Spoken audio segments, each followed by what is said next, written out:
I used to think secrets stayed hidden if you carried them quietly enough. But then I met her, and nothing felt invisible anymore.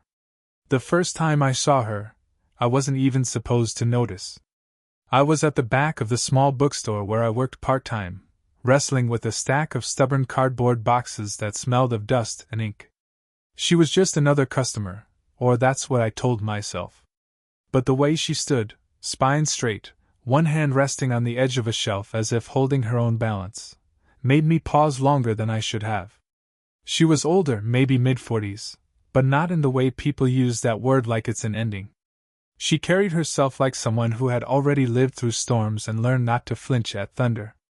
A dark coat fell neatly to her calves, her hair loosely tied as though she hadn't cared much but still managed to look composed. I noticed details I shouldn't have, the faint crease near her lips when she read a spine too closely, the way she breathed slower than the rest of us, like the noise in the world couldn't touch her. I dropped a box. The thud startled her, and our eyes met for the first time. Too long. Longer than strangers usually allow. I muttered something about clumsy hands, but my voice cracked in the quiet aisle, and she gave a polite nod without a smile. She turned back to the shelves, though I swear her fingers hesitated before moving. For the next half hour, I found excuses to pass near her aisle. Straightening books that didn't need straightening, checking stock that didn't matter.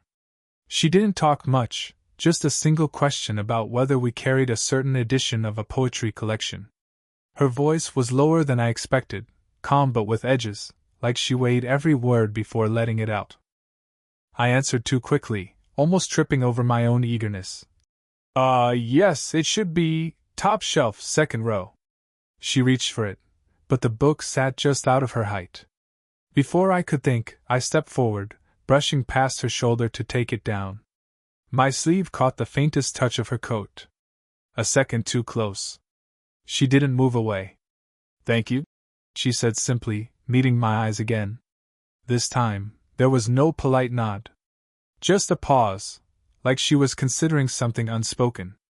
The shop bell rang, someone else entered, and the moment broke. She tucked the book under her arm and walked toward the counter, leaving me standing there with my hands still on the shelf as though I'd forgotten how to move. I rang up her purchase in silence, forcing my hands not to shake. She didn't make small talk, didn't offer anything unnecessary. But when she handed me the cash, her fingers lingered just slightly against my palm, barely noticeable, maybe even accidental. My pulse didn't care. She left with nothing more than a quiet "Good evening." The door shut behind her, the glass reflecting my face back at me. I stood there, watching the empty doorway, realizing I'd been holding my breath. It was nothing, just a book, just a thank you, just a glance too long. And yet, it wasn't nothing. I thought I'd forget it by closing time. I didn't. And the truth is, I haven't since. She came back 2 weeks later. I pretended not to notice right away, though every muscle in me betrayed the act. It was a Tuesday morning, the bookstore quiet, shelves humming with the kind of stillness that makes even the sound of turning pages seem too loud. I was restocking a shipment of journals when I caught sight of her reflection in the glass of the front door. The same coat, a little more wrinkled this time, and her hair pinned back with less precision, as if she hadn't planned to be here. Back again? I asked, trying for casual, though my voice cracked halfway. She gave me the smallest smile. It's quiet here. Easier to think. I nodded, though I didn't really understand. For me, bookstores meant restlessness. For her, it seemed like a shelter. She moved slowly down the aisles, fingertips brushing the spines without pulling anything free. I watched, not openly, but enough to notice the way her shoulders curved inward like she was carrying something invisible. She stopped by the poetry section again, her hand hovering above the shelf as if unsure what to reach for. You look tired, I said before I could stop myself. She turned, and the look she gave me was sharper than I expected. Then it softened. Do I? Her laugh was low, almost embarrassed, but it didn't erase the faint shadows under her eyes. She tucked a strand of hair behind her ear, and for the first time, I saw her hesitate, like she wasn't sure she wanted to be seen that closely. "I didn't mean," I started. "It's fine," she cut in, her tone clipped, but not unkind. More like she was reminding herself of a boundary. I busied my hands with stacking journals, but my attention stayed on her. The way she rubbed her thumb across the corner of a book cover, absent and restless. The quiet sigh she didn't mean anyone to hear. She finally chose a slim collection, one I knew by heart. I almost said something about it, but stopped myself. She didn't need commentary. She needed silence respected. At the counter, she placed the book down gently, her fingers brushing the edge as if reluctant to let go. "You read these?" she asked, glancing up at me. "Sometimes," I said. "When I can't sleep." Her eyes lingered on me longer than they should have. For a heartbeat, the air shifted, something unspoken crossing between us, fragile and dangerous. She broke it first, sliding the money across the counter. "Thank you," she said, softer this time. Her hand trembled slightly as she pulled away. A small thing, but it stayed with me, burned into memory. When she left, the shop felt too large, the silence heavier. I told myself it was just another transaction, another customer. But the truth pressed in. There was something in her pauses, her hesitations, that pulled at me harder than anything loud or obvious ever could. And I couldn't help but wonder if she noticed me noticing. The storm rolled in without warning, the kind that made the sky bruise early, hours before closing time. Rain smacked against the bookstore windows, blurring the outside world into watercolor shadows. She was still there. She had been reading at one of the corner tables, the kind people rarely used. A half-drunk cup of tea sat beside her, long gone cold, and she looked as though she'd forgotten she had anywhere else to be. I almost told her we were closing early because of the weather. I almost said it, but the words caught in my throat. Some selfish part of me wanted her to stay just a little longer. The lights flickered once, then steadied. She looked up at me, a question in her eyes. I smiled without meaning to, and she gave the faintest curve of lips in return. "You should probably head out before it gets worse," I said finally, though my voice didn't sound convincing even to me. She tilted her head, her hair slipping loose from its pin. "And leave you here in a blackout? That doesn't seem fair." I laughed, too quickly, too loud. "I'll manage."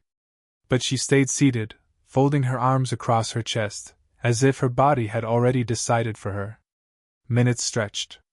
I busied myself with rearranging the counter, wiping down surfaces that didn't need wiping. I could feel her presence like a warmth behind me, even though the shop was drafty. Every time I glanced over, her eyes seemed to dart away a split second too late. Finally, she stood and walked over to the counter, the sound of her heels softened by the old rug. She leaned lightly against the edge, close enough that I could see the small scar just above her eyebrow, the kind you'd miss unless you were this close.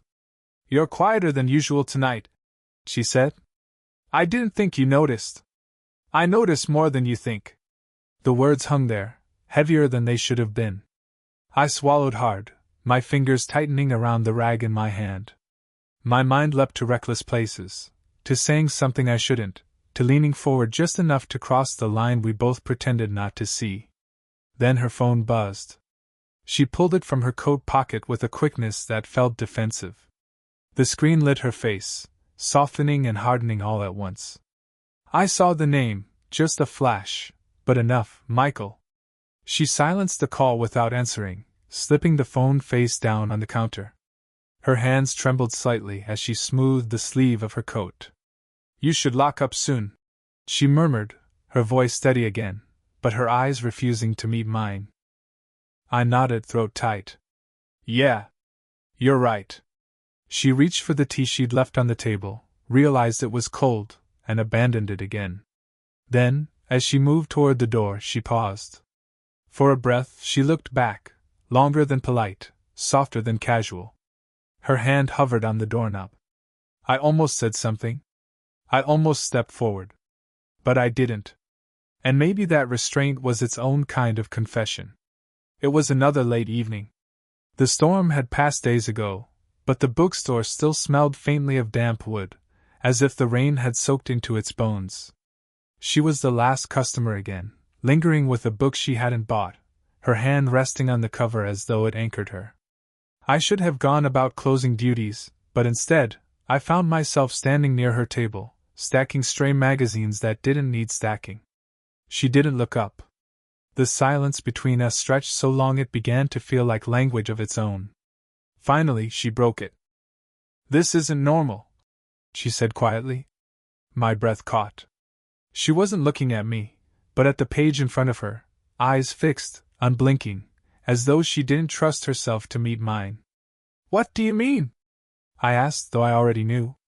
She lifted her head slowly, her gaze steady now, sharp enough to undo me. "You. Me. This. Whatever this is. It isn't, it can't be." I tried to laugh, to cut the tension, but the sound died in my throat. "I just like talking to you." Her mouth curved, not into a smile, but something sadder. That's exactly the problem.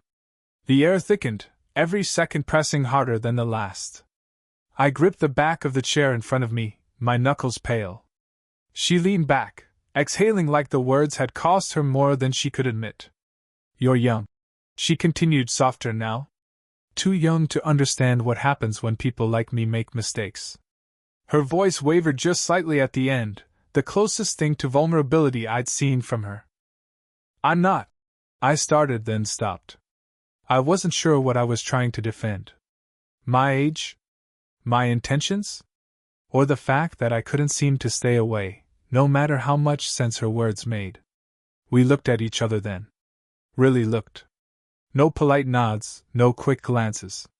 Just eyes locked across the space between us, the silence pulsing with everything we weren't saying. Her fingers curled against the table, restless. Mine tightened on the chair. Neither of us moved closer, but it felt like the room had shrunk around us, forcing the truth into the open. I wanted to ask her what she was afraid of.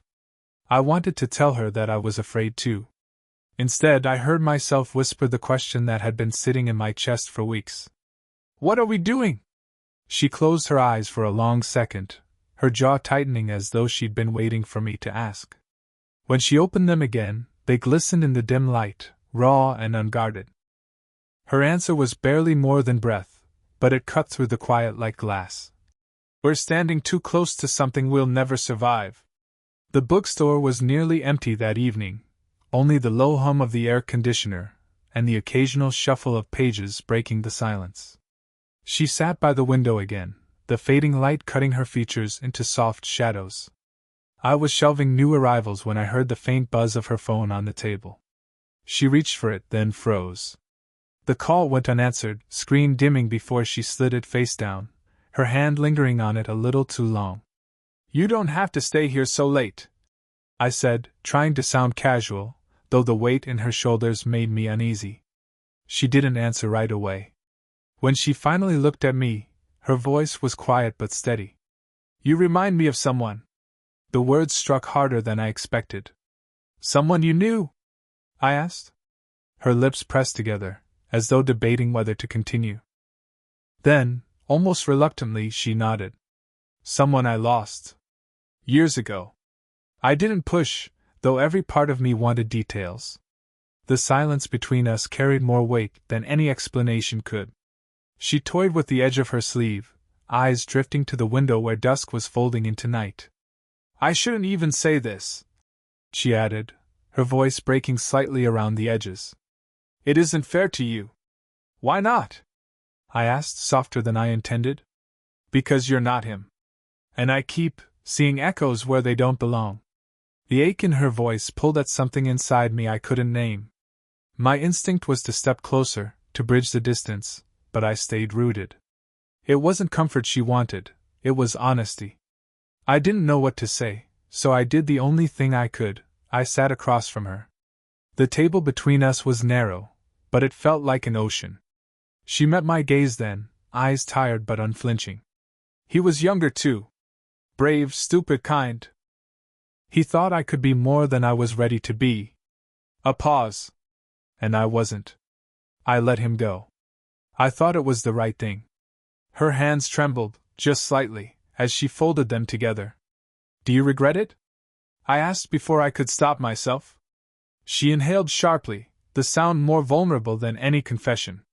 Every single day. The room held its breath with me.